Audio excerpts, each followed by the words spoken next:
Welcome back to the Mindful Hunter podcast. I'm your host as always, Jay Nichol.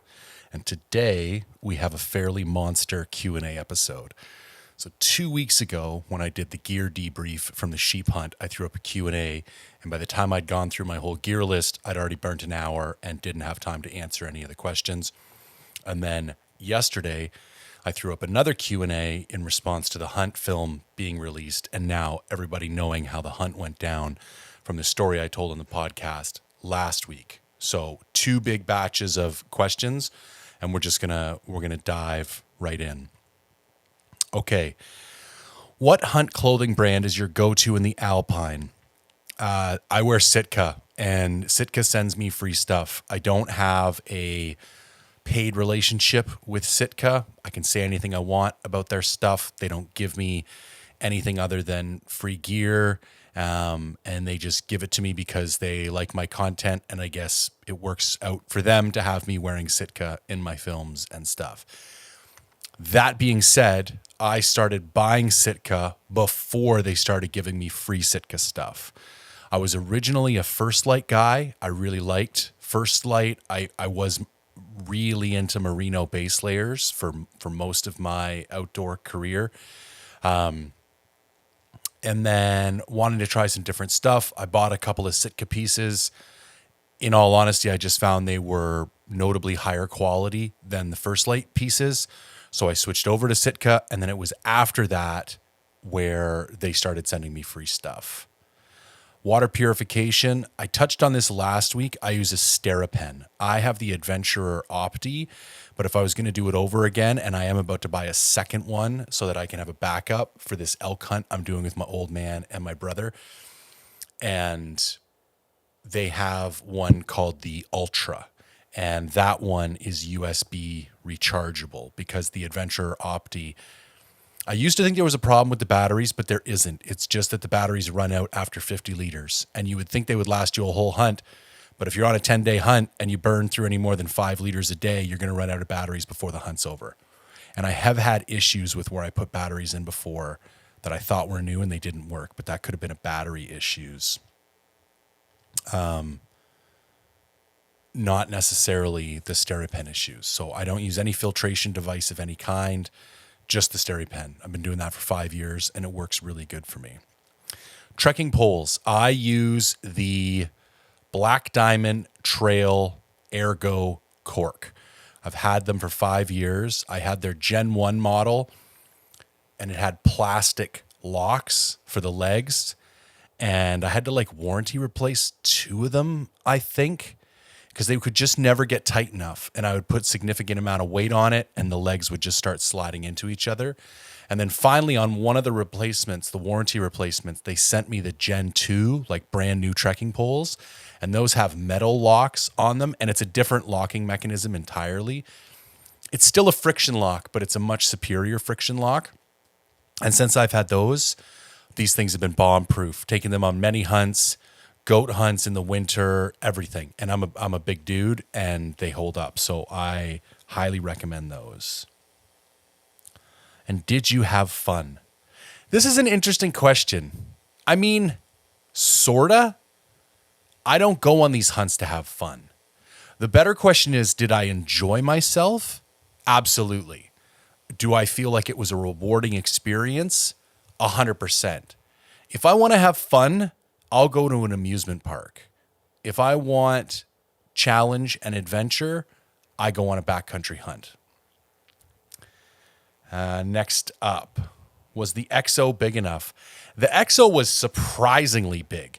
And what happened was, and I've touched on this before, but I'll touch on it again. I was originally only going to need to load up 8 days worth of stuff because of the strategy I was going to employ. Ended up coming out, going back in, employing a different strategy and doing this long trek from one lake to another lake. And when I decided to do that, I had to load up 12 days worth of gear, food, everything. And the XO fit it. Very similar to the way my Fulcrum would have fit it, and it claims to have a significantly higher volume. So I'm curious about the different methods, for example, that companies like Kifaru and XO use to measure volume. Now, that did have me hanging some stuff on the outside, not necessarily hanging it, but using the side pockets on the EXO for things like tripod, spotting scope, stuff like that. Whereas in the Fulcrum, those would have been enclosed in the wing pockets. So I guess you're not counting that as volume on the EXO, but either way, the bag had plenty of room. And the NL Pure 12s, were they enough magnification? They would not have been enough magnification had they been my only optic, but I had a 95 millimeter spotting scope as well. So yes, the pair of those were perfect. And I still believe that bang for your buck, if you have a large budget, the NL 12s are the best bino option because they give you 2 power more magnification than 10s, but because of the increased field of view, they have similar handshake to 10s. So it's like you're getting the best of both worlds. Kevin says, sheep down. Definitely not. A couple people asked the same thing.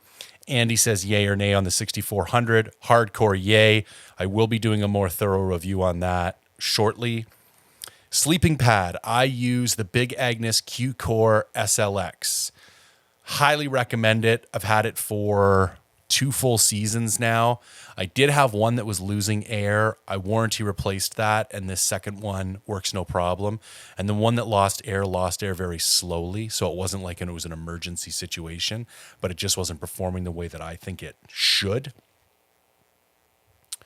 Most disappointing and most surprisingly impressive new piece. Hang on a second. I took some notes about this kind of stuff, and I want to see if I have most useful items. Oh, this is actually easy. The most disappointing new piece was the Sea to Summit Tellus tent. It leaked like a sieve. Water just ran in through the top of the tent. Like, it was wild. I've never been in a tent like that leaked so bad. I have sent it back for review now to the warranty department. They should have got it last week, so I'm hoping to hear back any day. And as soon as I get an update from them, I will give an update to you guys. Surprisingly impressive new piece. Oh, Sitka Ascent pants. They're pretty damn close to the perfect hunting pant, in my opinion. I'm even going to run them on elk again in September. They have a nice athletic fit. They've got a lot of stretch. They dry super fast. They're very durable, shockingly durable for how light they are. I find the same thing with the Dew Point rain gear. That's the thing.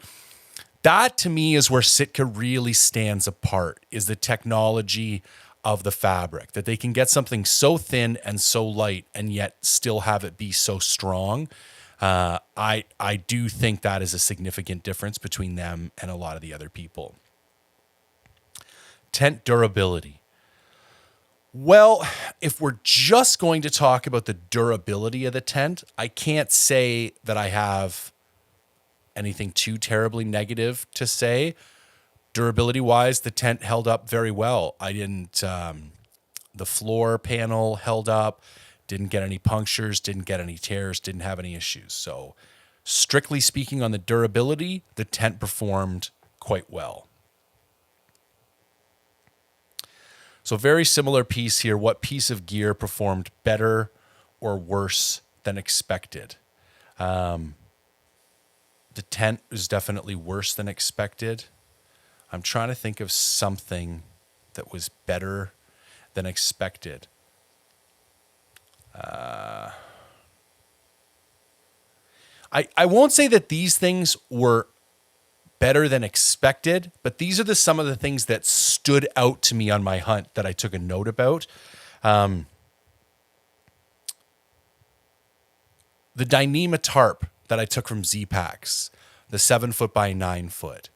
That to me is just a game changer of a piece of gear because it's so light, it's so waterproof, it's so versatile. I would have been screwed without having that to put up over my tent. I will probably have something like that in my pack for all of my hunts. The sausage that I put in my lunch bag was a highlight of my day every day. Same with the hard candies. I put a couple of Werthers and a couple of Jolly Ranchers, and I didn't get them all every day.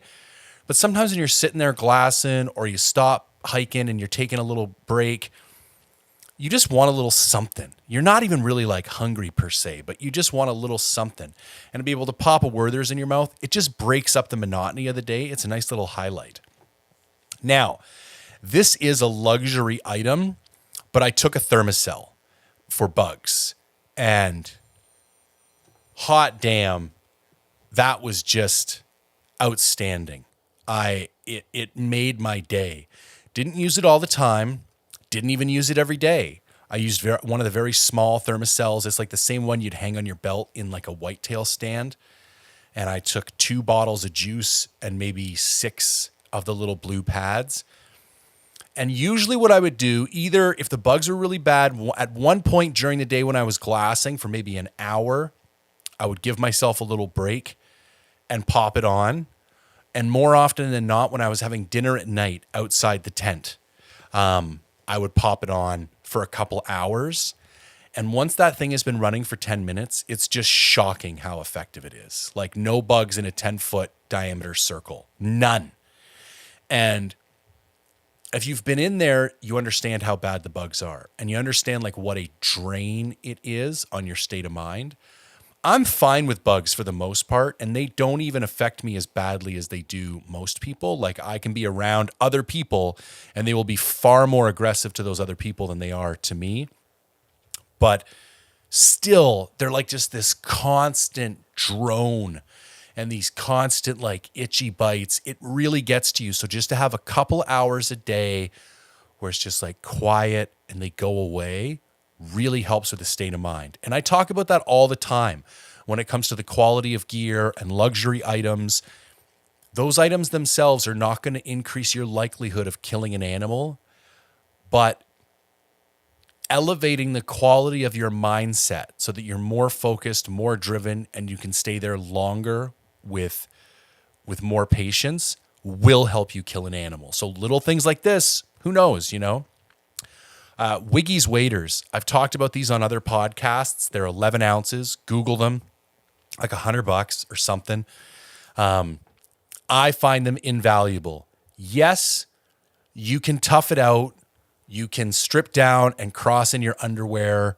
There's a lot of other options that you could do. You can get your boots wet if you want. But there was one day when I crossed a creek no less than 15 times in 2 hours. Because I was going down this really steep canyon. The walls kept getting closer and closer. I kept getting bluffed out. I'd have to cross. I'd go down that side for 100 meters, get bluffed out again, have to cross. And it was a significant creek, like well over my knees and like a lot of flow. Like you were using your trekking poles and you could feel it dragging at you. And just for pure efficiency, to be able to put those waders on and off and on and off and on and off, not get my boots wet, not have to take my pants off every 10 minutes was highly efficient. And so it's one of those things that it's going to add to the weight of your pack. But in my opinion, I think it's worth it. And then finally, salt pills. First note about salt pills, there's two types of salt pills. One typically just has sodium and potassium, and the second one has sodium, potassium, and magnesium. You want to make sure that you're buying the one with all 3 electrolytes, sodium, potassium, and magnesium. You can get them on Amazon, just in the search bar, literally type salt pills. I get really bad cramps the first couple days of a hunt, kind of no matter what I do. Maybe it's partially from dehydration.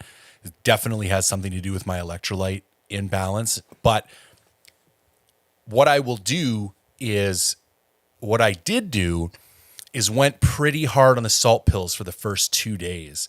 So once the cramps started kicking in, I took a couple salt pills, and then 3 times a day, I took 2 salt pills for the second and third day, I believe.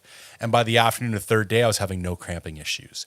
And where the cramps happen most often is I'll be lifting my leg up over something and I'll get a cramp in my hamstring, and it's terrible. Or I'll be coming downhill and I will get a cramp in my vastus medialis, which is the teardrop portion of your quad, the part that hangs just to the inside and above your kneecap. The other place where they happen a lot is in the tent. If I sit up quickly, if I lay down too quickly, if I have my legs compressed too much, and that's just the worst, man. When a cramp hits you in the tent, it's terrible. So salt pills really stuck out. Somebody asks, fly or jet boat? I flew in. And I'm pretty sure I'm going to fly in again next year, but I'm not 100%. I may try hiking. We'll see.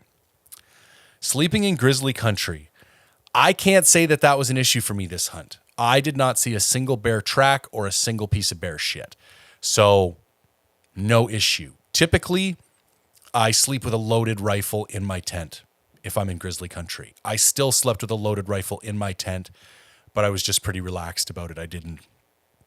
I wasn't worried about grizzlies at all.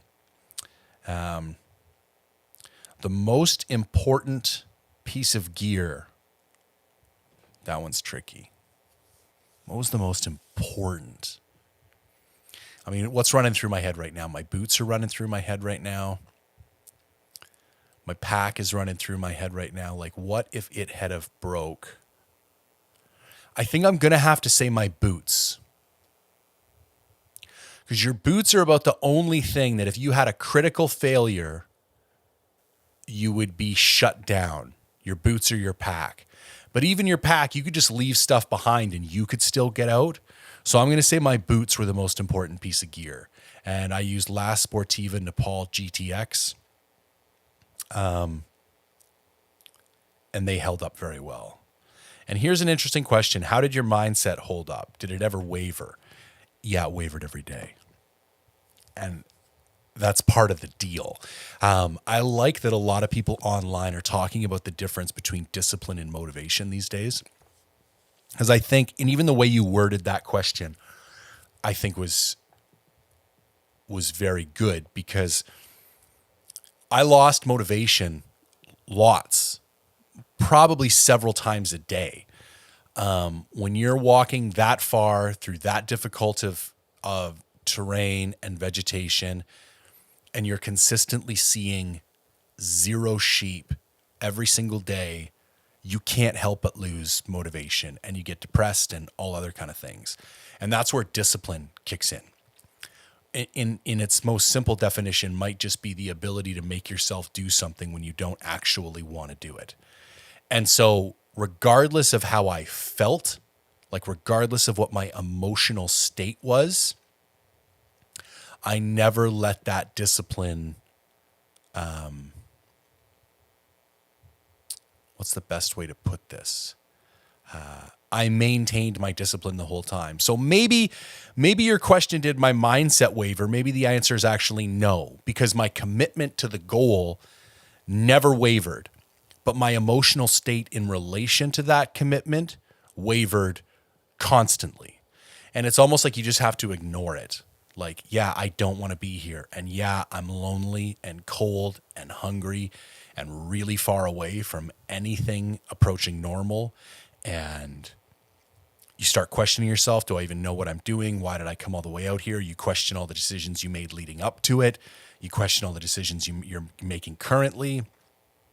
And you just have to like shut that voice up and put one foot in front of the other. Just do the best you can. Multi-use items carried. The tarp was beneficial for a couple things. You can catch rainwater with it. You can put it over the tent. I'd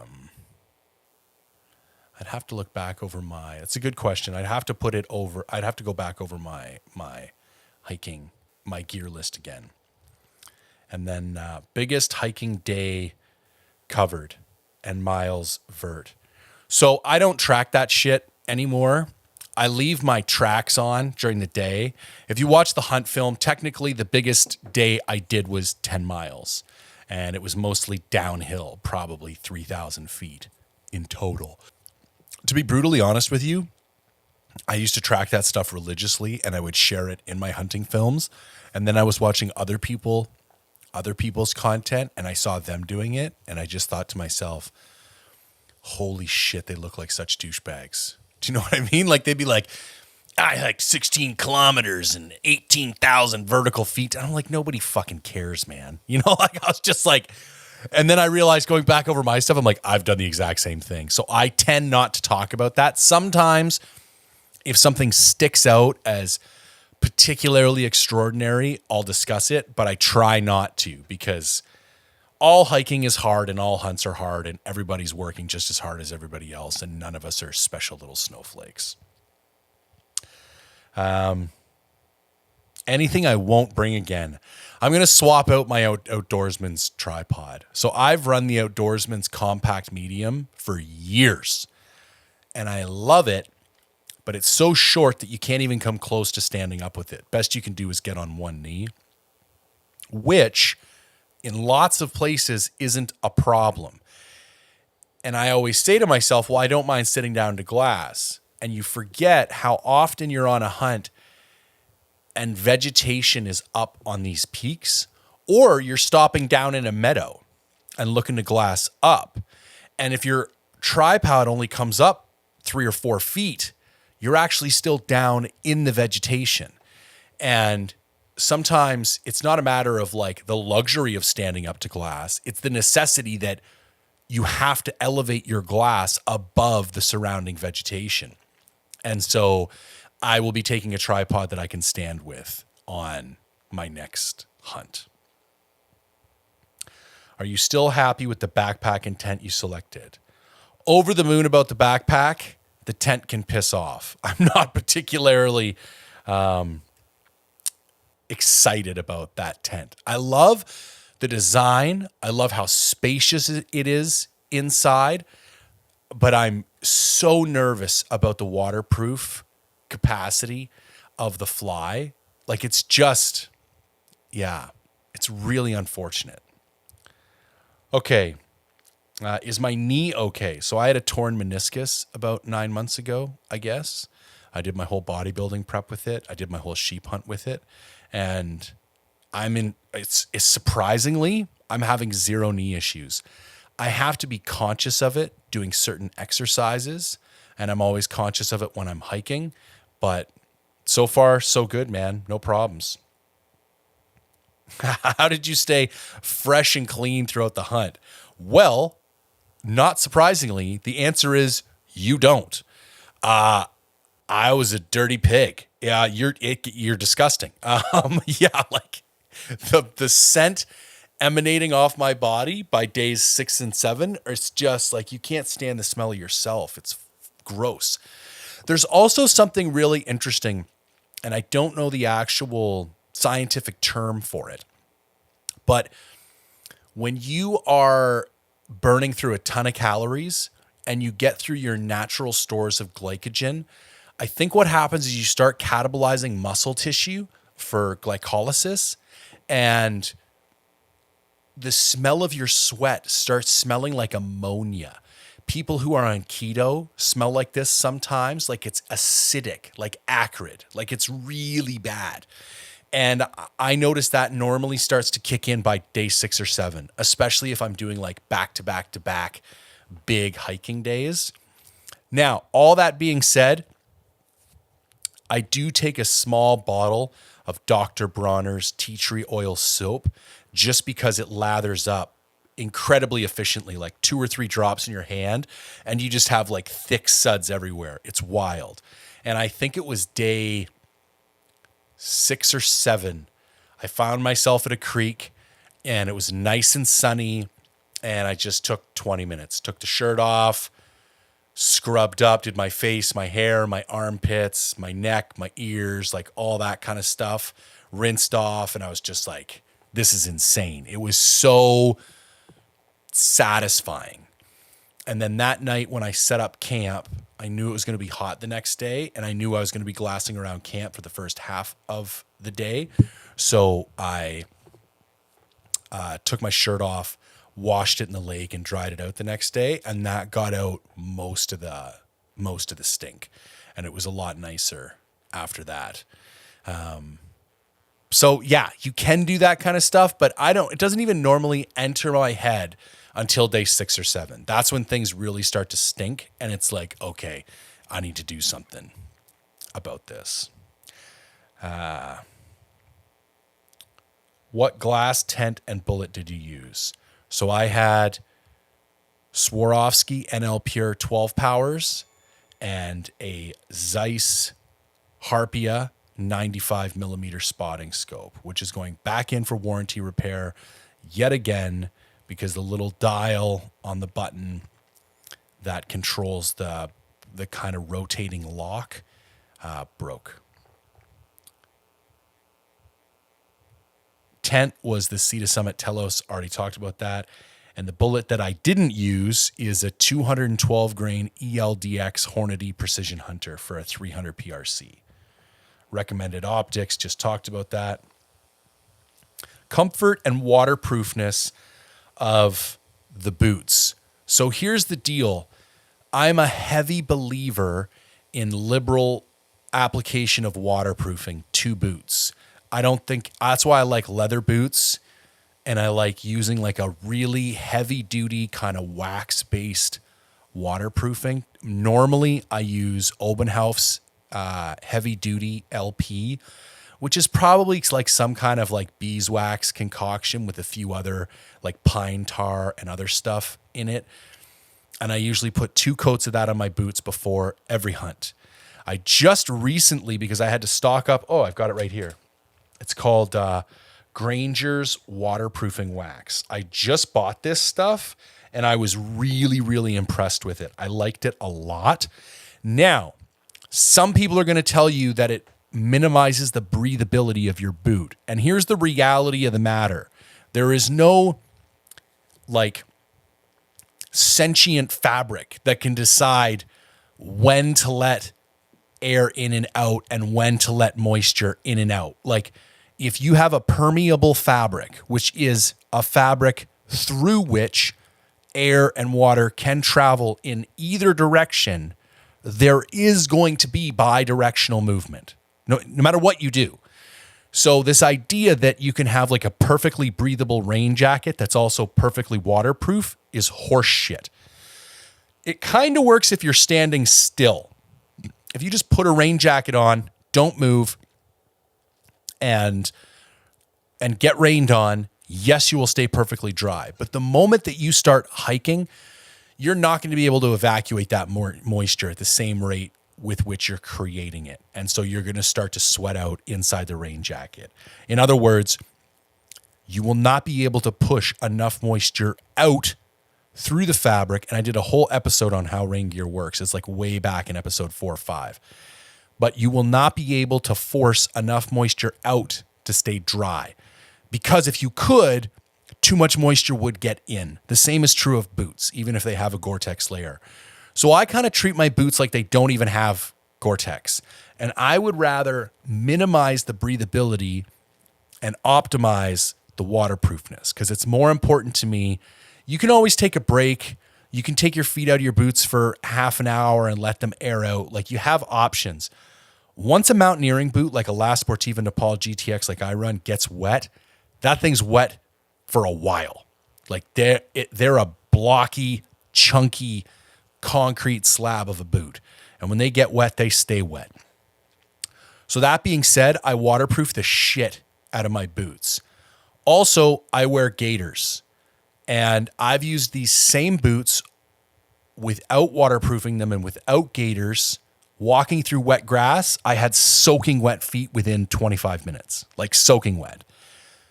Take the same pair of boots, waterproof the shit out of them, put on gaiters, I can do anything I want, and my boots stay dry. Now, the only thing is, if you go in anything above the top of the boot, or if you get your socks significantly wet and they start to wick moisture down into the boot, there's really nothing you can do about that. But then you're really circumventing the boot as a whole. That's not going through the boot. It's going around the boot.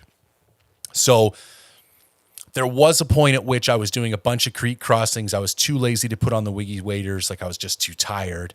I went over the tops a couple times. And then there was so much water this year that I was walking through these mucky, like flooded meadows.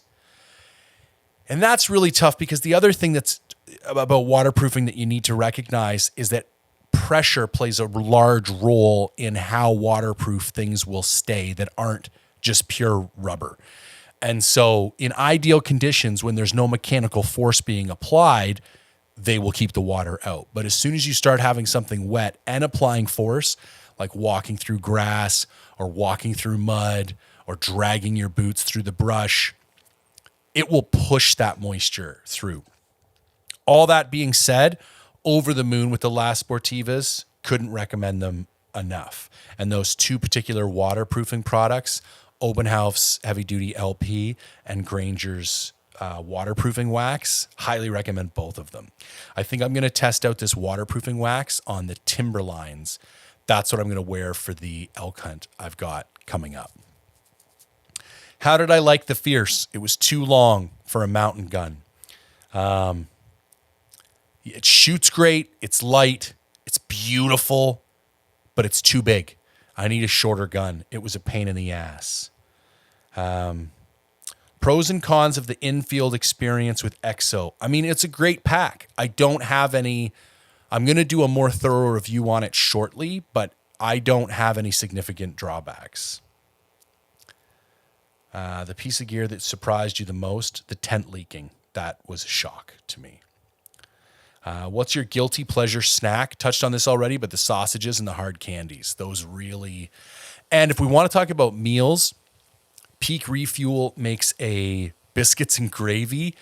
That's probably my favorite dehydrated meal on the planet. And it sounds kind of gross, but holy shit, man. It's outstanding. Physical performance compared to previous hunts. So because I was significantly lighter, my physical performance was significantly better. That being said, and I forget to do this every year, and I should probably talk about it more, but when we train for hunts, we typically train in these sprints, like an hour and a half of backpack cardio. And there are certain things that don't happen to your body until you reach 7-8 hours of constant movement. Like there's certain hotspots, there's certain muscle cramps, certain fatigues that just aren't going to set in until you reach that time period. And I don't do any of that preseason. And so I keep telling myself, I need to go do at least one major hike, and preferably an overnight hike where you're going to hike 8 hours, spend the night, hike 8 hours in preparation for these big backcountry hunts, because I think that would prepare your body in a more realistic way. It's just like little hot spots on your feet and like the muscle cramps I was talking about earlier, sore spots on your hips from your backpack. Like you can't replicate those things in hour training intervals. So that would be the only part of my performance that I would say I wasn't particularly happy with. How much fuel used in 2 weeks during an average amount of boiling 2 times a day? I basically got away with a single 100-gram canister. I did end up for the last day using a new one, but it was because I went on a bit of a hike and I didn't want to risk bringing the old one. So I left the old one and took a brand new one. I think there was probably a couple boils left in that one. So for future purposes, if you're not melting snow, I think 2 100-gram fuel containers is more than enough for one guy for 10 or 11 days. And I would probably, that's 2 to 3 boils a day. 1 for coffee, maybe 2 for coffee. 2 for coffee, 1 in the morning, 1 in the afternoon, and then my meal at night. So probably 3 boils a day, and I'm probably only boiling 200 to 400 mils of water at each of those. That's one of my favorite things about Peak Refuel is how much less water they use than other meals. The reason that this is beneficial, especially on a sheep hunt, is that water is at a premium. So I don't want to have to worry about, like, man, I took some newer brands this year and they were literally wanted like 600-700 mils of water, like 3/4 of a liter. I was like, you don't you don't plan on having that much water in camp at night sometimes, especially if you're up in the Alpine and water's at a premium. And most of the peak refuels take 250 mils.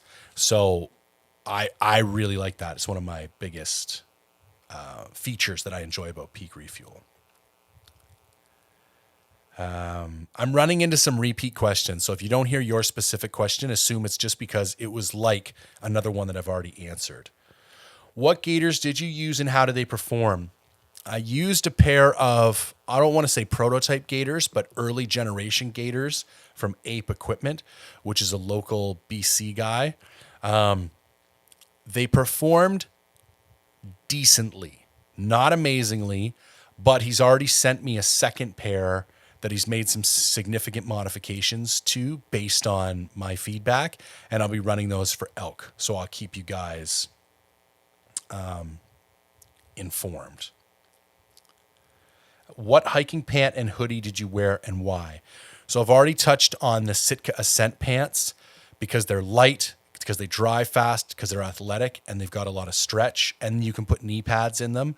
They don't come with knee pads though. So just a warning, you've either got to have another pair of Sitka pants that you can scoop the knee pads out of, or order them separately when you order the pants, which you can do. And then the Sitka Core lightweight hoodie is what I had on 95% of the time. I also took the ambient hoodie, but I rarely had to wear it. It was a very warm hunt. Okay, let's talk about sheep feet insole. Okay, this is interesting. Somebody wants to know about sheep feet insoles. I'm going to give a bit of a mixed review here because I will say for the typical guy, so I didn't experience any more or less pain. I didn't feel that they fit any differently than the insoles I typically use, which are Sole, S-O-L-E, and run $50 to $75. Sheep feet are closer to $250. However, I have Morton's neuroma in my right foot, which is like this nerve issue that I've had forever. I've had surgeries and stem cells and a bunch of other shit. And for the most part, it's completely under control. Now, with my previous insoles, I would have to stop periodically and take my foot out of my boot and kind of stretch out my metatarsals, like expand my feet and roll it out and kind of spread my toes apart because I'd start to get this like nerve burning sensation in my foot. That never happened with the sheep feet. But also, my feet have gotten slowly better every year since my last rounds of surgeries and stem cells like 3 years ago. And while I was hiking this year, not in sheep feet, I also didn't get that. So what I'm trying to say is the jury is still out. I would have to say that right now, the sheep feet to me probably aren't worth the extra $200. I didn't really feel like they were that significantly different than another like high-end semi-custom option. Like, listen, you're not going to want to run the shitty felt insoles that come with your boots. And I wouldn't buy a pair of $20 Dr. Scholl's. I would buy, there's a couple different brands out there, Superfeet, Sole. I would buy a $50 to $75 insole for your $400 hiking boot and your 10-day hunt. Absolutely. But would I recommend that you buy a $250 insole? I don't think so. I didn't really feel like they did that much. And this was the same problem I had with the Lathrop and Sons boots. Like when you get the insoles, you're looking at them and like to the naked eye, you're trying to figure out like what about this is custom. Like you're looking at the two, the left and right look identical. So I'm like, okay, well, maybe I have identical feet. Maybe I don't. And it would just be nice if they told you like, okay, so as a result of your mold, this is what went into this insole to accommodate whatever inconsistencies or irregularities you have in your foot. Because when you pull them out of the pack, They look just like a pair of $75 insoles that you pull out of the pack. Like they've got a bit of arch support.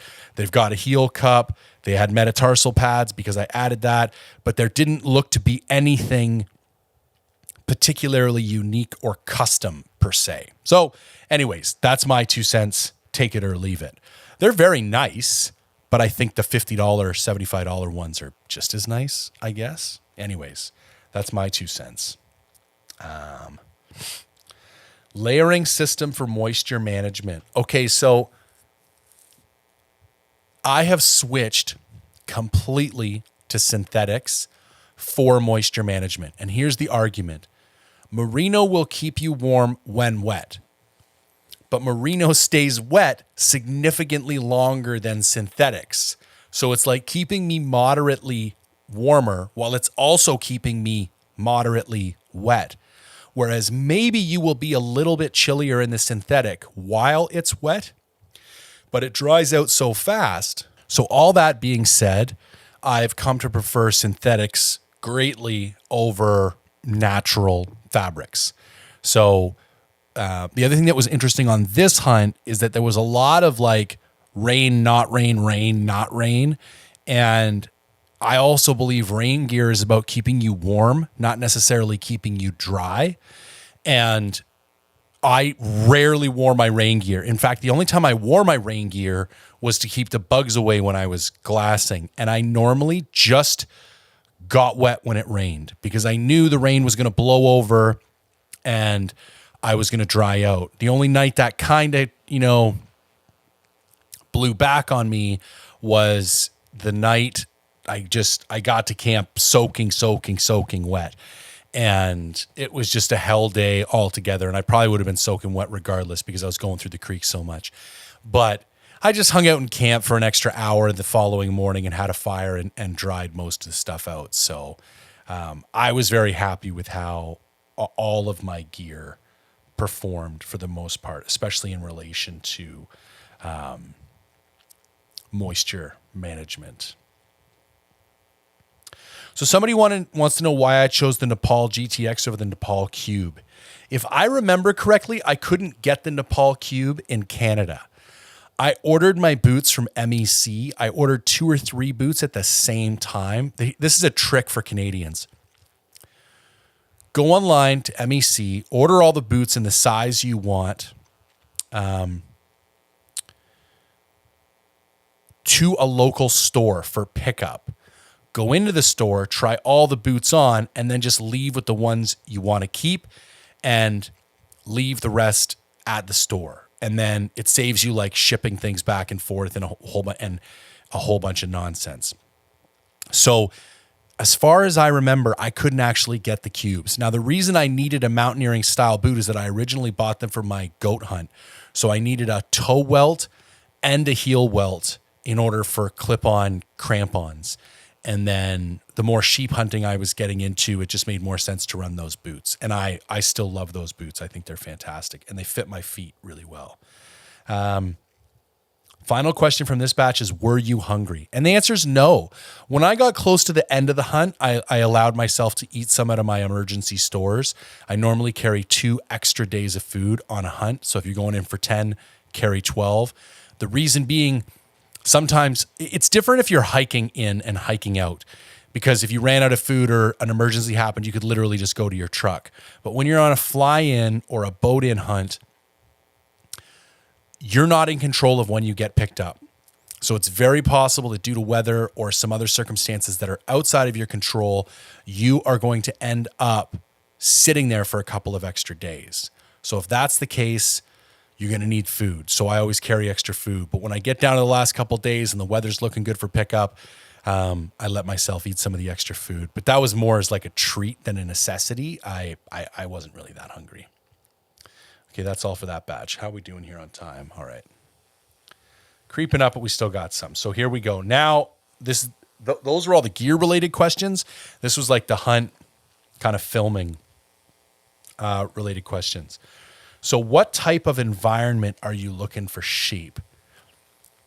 I mean, you're looking for mountains for starters, and then you're looking for areas kind of where the grass, like above tree line, where the grass starts to meet the shale. Like when I'm in Google Earth looking, that's kind of the types of areas I'm trying to get in, like basins with little patches of grass. Yeah, and this is probably something I need to get better at because I think there's nuances that I'm unaware of that dictate more productive sheep habitat. And I think there's a lot of little things that I'm just not picking up on. So probably not a great question for me because based on my best decisions, I went to an area that didn't have any sheep. And the follow-up question from somebody else is, how did you pick the location since you said is not normally where others go? Just a bunch of e-scouting. And then there's really not, it's not that complicated where most people hunt sheep in British Columbia. Like once you start going on the forums and seeing where people go, there's like 3 or 4 kind of main locations where most people are at. And to be honest with you, where most of the sheep come from. So what I did was I just looked at what those areas looked like, and then I tried to go find other areas that looked like that further away. And unfortunately, it didn't work out. But I have a different strategy for next year as far as e-scouting goes.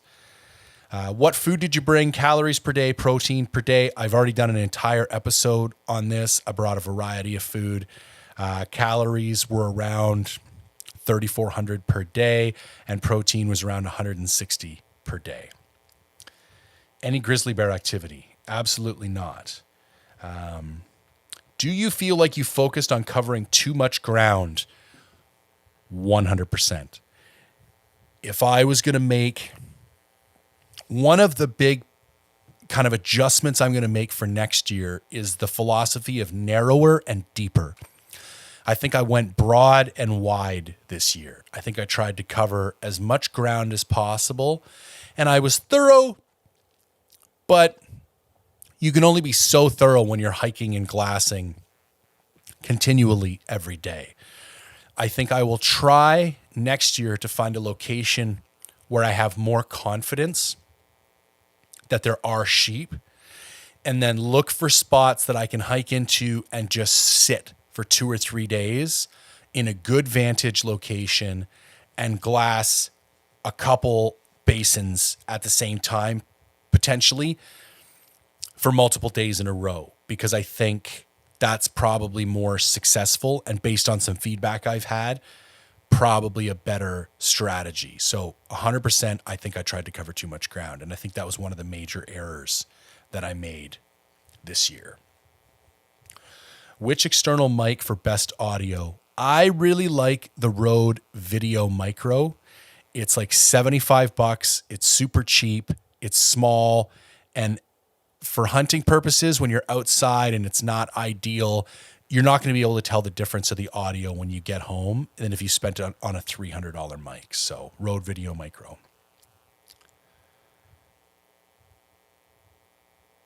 Somebody says, have you seen the Night Eyes hitch and phone tether?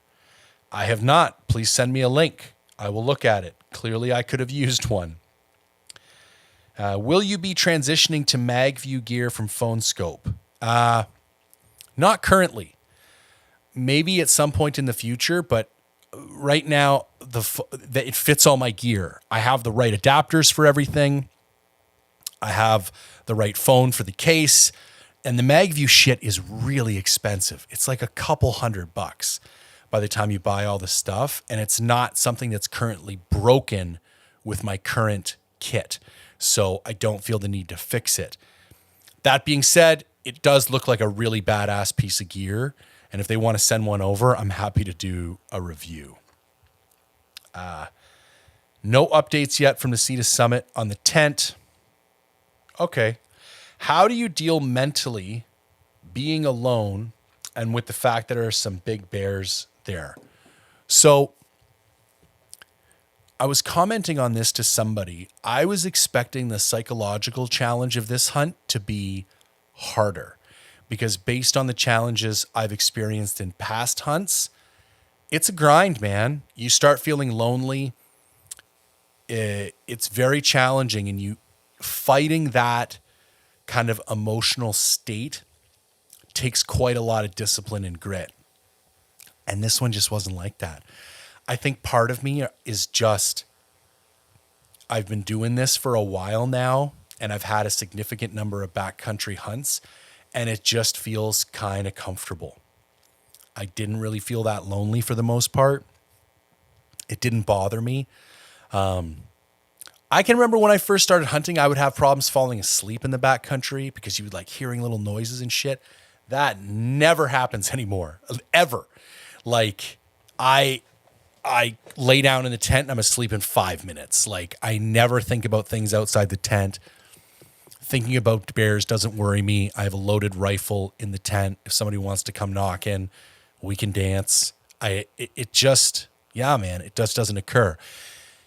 That being said, that's not very helpful for somebody just starting out on this. So I think realistically what you need is some type of mental mantra. Like you need something that you can say to yourself again and again and again, because you have to shut down the negative loops, because you will have these thoughts come up in your head where you'll either doubt that you should be there, you'll come up with good reasons to go home, you'll be afraid of bears, like all these like negative, non-productive thoughts will come into your head. And you can't entertain them, because by entertaining them, you're giving them credibility. You're saying, oh, part of you matters, so we're going to discuss this negative criticism. And that's the worst thing that you can do. You need to just shut it down. You need to not think. I think being able to not think is one of the most powerful skills that you can cultivate for being in the backcountry. It's the same thing when I pick a route and the route starts to get hard. And I've had people express frustration when hunting with me before, because they're like, well, I want to stop and talk about this. This is getting hard. Maybe we should go another way. And I'm really adamant that like doubt is the mind killer. I don't care if it's getting hard. I don't care if I feel lonely. I don't care. Like, I don't care about any of these things. They don't have any weight in my decision-making process. So when they come up, I ignore them. And I just say, I have little things that I'll say to myself throughout the day. Like, okay, here's a prime example. I had this really crazy 10-mile hike through this. It was really bad, okay? And I ran out of water with 3 miles to go.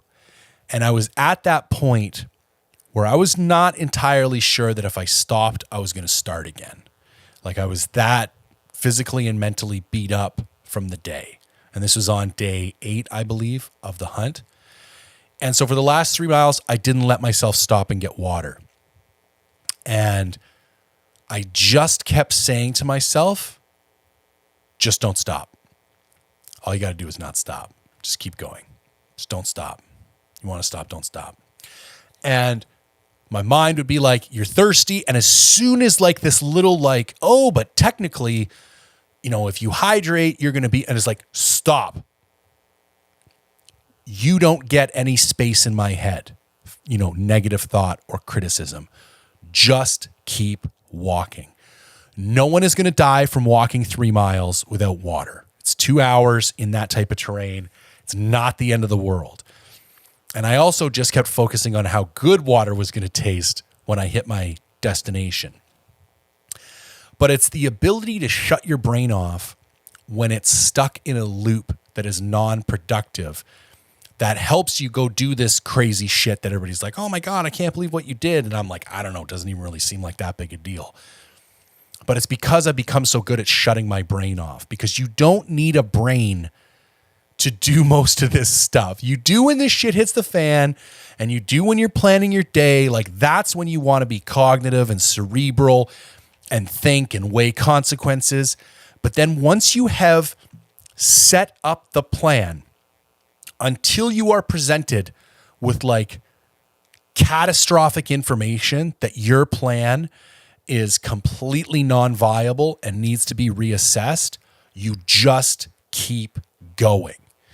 And that, I think, is the biggest thing that I can pass on to people who want to do shit like this, because I've hunted with enough people now and it drives me crazy. Every 15 minutes, they're stopping and second guess, like, oh, well, maybe we should go. Oh, well, what if we, and it's like, stop thinking, stop talking, just do. We said we're going from here to there. So until a hurricane hits or you break a leg, we're going from here to there. And we're going to glass into this basin. So until that basin falls off the edge of the world, or we run in to an animal that we want to sheep, we're going to that, or want to kill, we're going to that basin and we're going to glass. You know, like constantly reanalyzing your decisions will kill you in the wilderness. And it's the same thing with being lonely or being hungry or being tired. These are all emotional states that you need to allow into your consciousness for them to have any effect on you. You can be lonely, you can be hungry, and you can be tired, and you can still execute the plan. When you start wallowing in the loneliness, the tiredness, and the hunger, and contemplating it, and just chewing on it, and thinking about it, and analyzing it, that's when it kills the execution, and that's when you're not going to get where you need to get and do what you need to do. So start training yourself to not think, just do. Yeah. It's kind of zen, but it's a big deal. Okay, did you feel, this is a slightly different twist on another question that I've already had. Do you feel like your fitness condition was on another level as a result of the show prep? I feel like my body weight was on another level as a result of the show prep. And I did a shitload of cardio as a result of the show prep. So my overall cardiovascular fitness was very well, but my sports-specific conditioning for hunting was only like a B+. I really only did backpack cardio for 3 weeks before I left. And ideally for something like a sheep hunt, I should have had several very long hikes. I should have been doing backpack cardio for multiple months. So I wasn't an A+, that's for sure. Luckily, I've done this long enough that I just pushed through it. Well, that's a good question. Wondering how you were in contact with the pilot without a phone for your InReach. So anybody who's rocking an InReach Mini, you got to give your head a shake. I don't even understand why these things exist. Because as soon as you lose your phone, you are unable to contact anyone. And I'm like, well, what's the point? I kind of feel the same way about the Zoleo. I think there's canned messages in both of them, but there's only so many things you can say with a canned message. So I'm pretty strongly opposed to any satellite communication device that doesn't allow you the ability to natively communicate. Like you should be able to type into the device. So with an InReach Explorer, which is what I had, not the Explorer Plus that has the maps, it's like being on an old cell phone. Well, it's not even like being on an old cell phone. It's like using an arrow pad, like the 4 arrows to move around a keyboard on the screen. And you can type out whatever you want. So it might take me 2-3 minutes to write out a message, but I can include details. I can ask complicated questions. We went back and forth because I was only going to come out if he could get me back in. Like if he was going to say, yeah, I can come get you, but I'm booked up for the next week, so there's no way I'm going to be able to get back in, I was going to stay and just muscle it out. But they were able to confirm that as long as the weather's okay, we'll get you back in. So I was like, okay, come and pick me up. And you can only have that type of nuanced conversation when you have the ability to type out messages. Also, from now on, if my communication device doesn't double as a navigation device, I need a second backup navigation device, which puts you in the needing 3 tech devices. You need your initial mapping and navigation device, which for 99% of the population is a phone. You need your satellite communication device, which is going to be an InReach for most people, some type of InReach. And then you need a backup dynamic mapping solution and navigation solution of some type, which would be, let's just say, a Garmin. And it doesn't make any sense to me to not combine the InReach with the Garmin mapping functionality. So I'm about to buy the Garmin 66i. So it has the ability to download maps. You can put SD cards in it. It comes native with topo for all North America. And any of the new garments that have the I appended to the name, so it's a 66I, come with InReach functionality. So it's the perfect backup device. Now I have 2 devices that are 100% capable of dynamic navigation and 1 device that's capable of communication, and I can still pair it with the phone to have a bit more of an efficient user interface. So that's where I stand on that. Did I water test the tent before the trip? I did, but not obviously intensely enough. I sprayed water on it for 2 or 3 minutes and had a big fan blowing on it, and no water went in. But here's between you and me, if Sea to Summit comes back and says, oh, we tested it and there's no problems, and ships me the tent back, I'm going to set the tent up in the backyard and I'm going to put the sprinkler on full blast with a GoPro on time lapse on the inside and just blast the shit out of it for 6 or 7 hours and see how it fares. Because I'm skeptical as to whether they're going to reproduce the issue that I found with it. And then last question, do you love the EXO or miss your Kifaru? I don't miss the Kifaru, but I also don't think the EXO is like, an unbelievable improvement over the Kifaru. Like for most people, if you owned a Kifaru, would I sell it and buy an EXO? Probably not, because I think the Kifaru is almost as good as the EXO, and I think the money you would lose is not really worth it. I explained it to somebody as I feel like the EXO is just a modernized Kifaru. I feel like Kifaru in several ways kind of stopped development a few years ago, and they haven't really come out with any significant changes. And I feel like the EXO is just a more modern version of the Kifaru. Like the EXO is closer to the Kifaru than it is to a Stone Glacier or a Seek Outside or a Mystery Ranch. Mystery Ranch, that's not a great comparison, but they have similar design principles, so they're quite close in how they load and how they carry and how you manage them.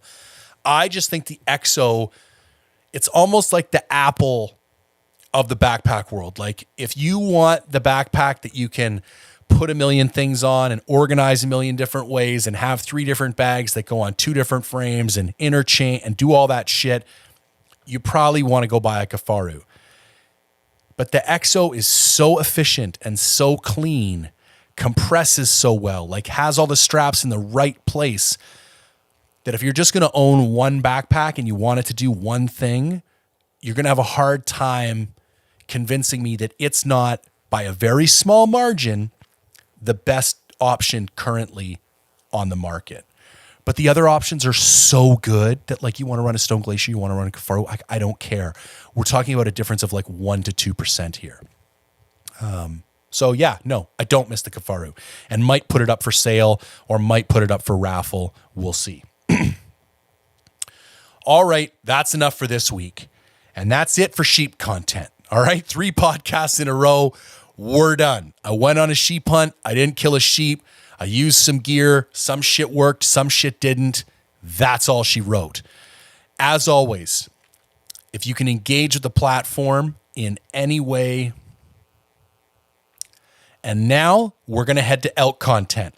I leave on the 16th for elk with my old man and my brother. And so we're going to start getting into the gear preparation. I'm probably going to have my old man jump on a podcast when he gets to town. We can have a Q&A with him. So we're going to totally focus on elk here for the next couple weeks. So as always, if you could engage with the content, like, comment, share, subscribe, greatly appreciated. If you want to go buy something, mindfulhunter.com/shop is the best way to support the podcast. As always, thank you for tuning in.